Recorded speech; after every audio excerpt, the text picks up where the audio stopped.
Гунны. Они были рождены на бескрайних просторах степей. Прекрасные наездники и лучники. Они нападали так же быстро, как летит стрела.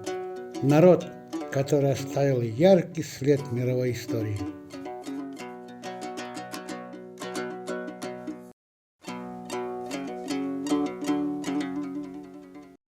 Всем известно, что гунны – предки кыргызов и подавляющего большинства тюркоязычных народов, а готы – предки всех германских народов и в первую очередь немцев.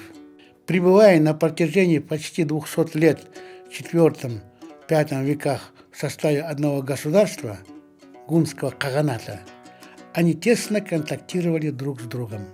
Они, гунны и готы, а именно остготы, проживали рядом, участвовали в совместных боевых походах и даже роднились, выдавая друг другу своих дочерей замуж. И их языки не могли не смешиваться. Наиболее легко проницаемым является лексическая система языка. Между готским и, соответственно, его сегодняшними прямыми потомками немецким и англосаксонским, и гунским и, соответственно, его сегодняшним прямым потомкам кыргызским языком можно провести многие языково-лексические параллели. Например, первое. По-гунски – гальтын – золото, по-кыргызски – алтын, по-готски – гольден, по-немецки – гольден, по-англосаксонски – гольд. Второе. По-гунски – ата – отец, по-кыргызски – ата, по-готски – ата, по-немецки – ота в значении дедушка. Третье.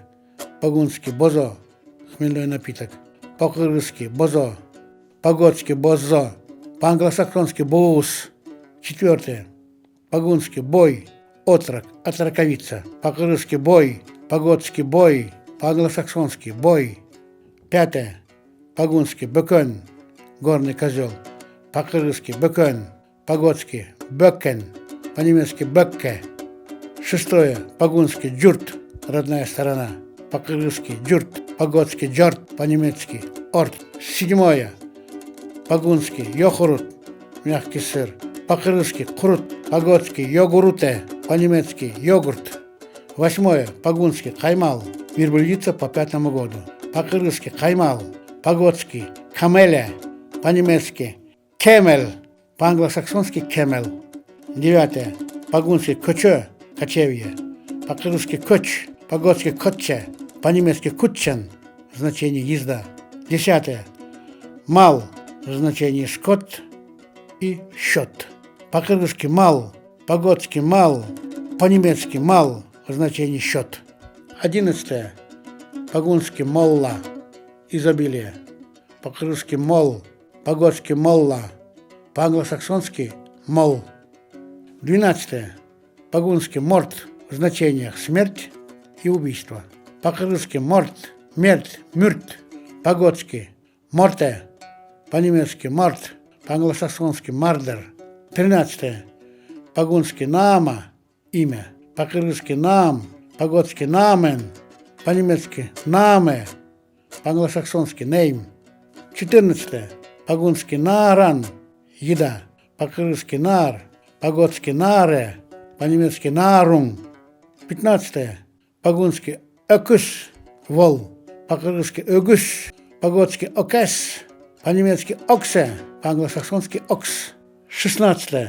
По-гунски – сорпа, суп, по-кыргызски – сорпо, по-готски – сурпе, по-немецки – зуппе, по-англосаксонски – зауп. 17. По-гунски – тарпан, норовистая лошадь, по-кыргызски – тарпан, по-готски – тарпан, по-немецки – тарпан. 18.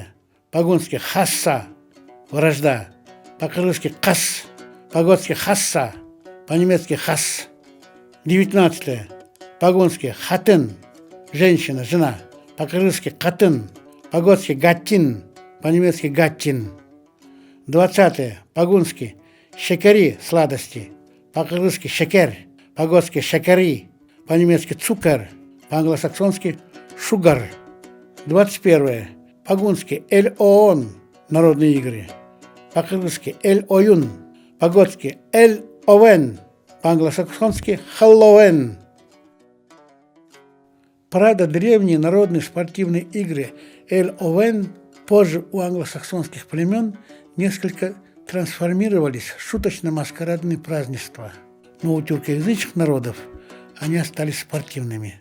Например, алтайцы на национальном празднике Эль-Оин практикуют забавы, скачки на конях, стрельбу из лука, метание копья и булавы, а самые отчаянные пытаются залезть на макушку кедра.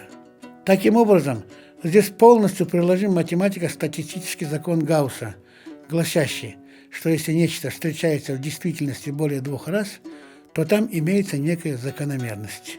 В этой связи отметим, что в тетралогии Амиана Фанбека «Гунны» Алматы 2006 таких языково-лингвистических параллелей встречается свыше 300.